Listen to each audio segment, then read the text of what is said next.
दोस्तों, केंद्रीय कैबिनेट बैठक में लाखों कर्मचारियों के लिए दिवाली बोनस का ऐलान कर दिया गया है। इसी महत्वपूर्ण खबर के बारे में हम इस वीडियो के अंदर बात करेंगे। नमस्कार दोस्तों, मैं हूं आपका दोस्त लोकेश साहू और आप देख रहे हैं लोकेश छत्तीसगढ़िया यूट्यूब चैनल। आप सभी साथियों का हमारे इस चैनल पर बहुत बहुत स्वागत है। दोस्तों, कल 3 अक्टूबर शाम को प्रधानमंत्री नरेंद्र मोदी जी की अध्यक्षता में केंद्रीय कैबिनेट बैठक आयोजित किया गया था, जिसमें कई महत्वपूर्ण निर्णय लिए गए हैं, जिसमें कर्मचारी जगत के लिए एक बड़ा फैसला भी लिया गया है। दोस्तों, कल हुए केंद्रीय कैबिनेट बैठक में केंद्र सरकार ने रेलवे के 11,72,240 रेल विभाग के कर्मचारियों और अधिकारियों को कुल 2,028 करोड़ 57 लाख रुपए के 78 दिनों के बोनस भुगतान को अपनी मंजूरी दे दी है। यानी कि कल की केंद्रीय कैबिनेट बैठक में केंद्र सरकार ने रेलवे के लगभग 12 लाख कर्मचारियों और अधिकारियों को दिवाली बोनस के रूप में बड़ा तोहफा दिया है। दोस्तों, बैठक समाप्त होने के बाद केंद्रीय रेल मंत्री जी ने जानकारी देते हुए बताया कि बोनस की राशि रेलवे में काम करने वाले कई अलग अलग श्रेणी के कर्मचारियों को इसका फायदा दिया जाएगा, जैसे कि track mentor, loco pilot, train manager, guard, railway master, station master, पर्यवेक्षक, तकनीशियन हेल्पर, पॉइंटर्स मैन, साथ ही साथ रेलवे मंत्रालय के कर्मचारियों और अन्य ग्रुप एक्सेस कर्मचारियों को भी इसका लाभ दिया जाएगा। दोस्तों, इस दिवाली बोनस के लिए देश भर के सभी रेलवे कर्मचारियों को ढेरों शुभकामनाएं हैं। लेकिन साथ ही साथ मैं इस वीडियो के माध्यम से छत्तीसगढ़ और मध्य प्रदेश के डबल इंजन की दोनों सरकारों से भी ये अपील करना चाहता हूं कि इस समय दोनों राज्यों के लाखों कर्मचारियों पेंशनर्स केंद्र के समान एरिया सहित डीएडीआर की मांग कर रहे हैं। इसलिए अभी जितना जल्दी हो सके सीजी और एमपी के कर्मचारियों पेंशनर्स को भी उनके हक के डीएडीआर की खुशखबरी मिलनी चाहिए। दोस्तों, आप अंत में जाते जाते कल हुए केंद्रीय कैबिनेट बैठक समाप्त होने के बाद केंद्रीय रेल मंत्री अश्विनी वैष्णव जी ने रेलवे कर्मचारियों के बोनस के संबंध में क्या कुछ कहा है, उसका भी एक वीडियो क्लिप्स आप देख सकते हैं। रेलवे एम्प्लॉयज के लिए प्रोडक्टिविटी लिंक बोनस 2,029 करोड़ रुपए का प्रोडक्टिविटी लिंक बोनस आज माननीय प्रधानमंत्री जी की अध्यक्षता में कैबिनेट में अप्रूव हुआ है।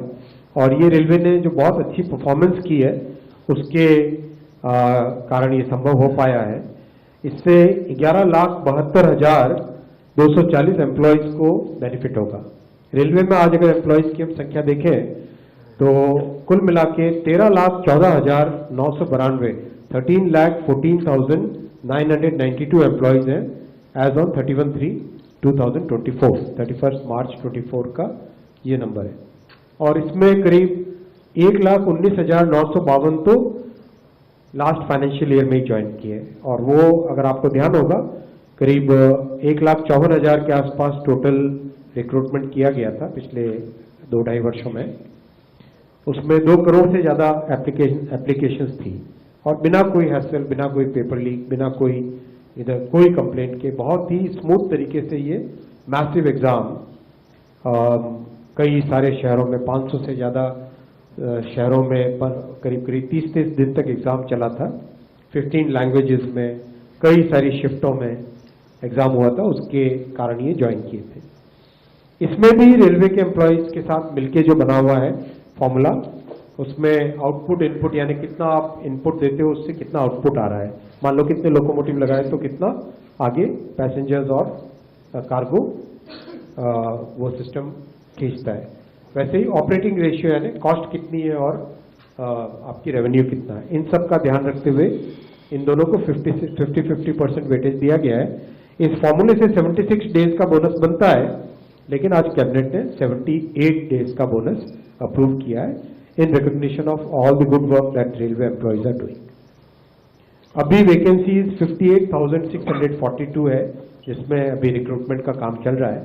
और मैं ये नंबर इसलिए रखा क्योंकि विपक्ष की तरफ से बार बार एक छोटा नंबर डाल के लोगों को भ्रमित करने का प्रयास चलता रहता है। कभी कोई 20,000 बोलता है, कोई 25,000, कोई किसी भी तरह का कोई एक गलत नंबर डाल दो और फिर बाद में उसको गलत को आगे प्रसारित कर दो, इस तरह की उनका प्रयास चल रहा है। इसलिए ये नंबर आपके सामने रखा। As of today this number is 58,642 vacancies पे आज की तारीख में रिक्रूटमेंट का प्रोसेस चल रहा है।